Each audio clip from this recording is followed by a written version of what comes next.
Hello guys, today in this video we will talk how to make a zip file of any folder or any file. So first of all, what you have to do, you need to download a software. The software name is 7zip. Okay, you can download this software and you can install this software, and after once you install your software, what you have to do, you need to select your file and which you want to make a zip folder or which you want to make a zip.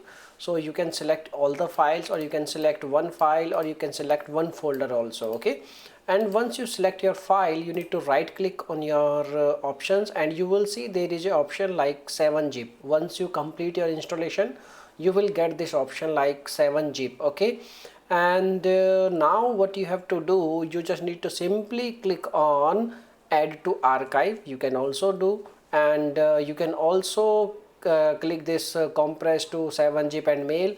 You can choose any option which you want, like I want to add to archive and add to test.zip. Okay, so we can say add to archive and okay, and you will see this is my zip folder. Okay, so now you can also extract this folder by right clicking over here, and you can extract files option. Okay, so by using this method you can easily make a zip folder of any file. Okay, so this is the tutorial. Now if you have any questions, you can make a comment. I will reply very soon, and thanks for watching this video. Bye bye, take care.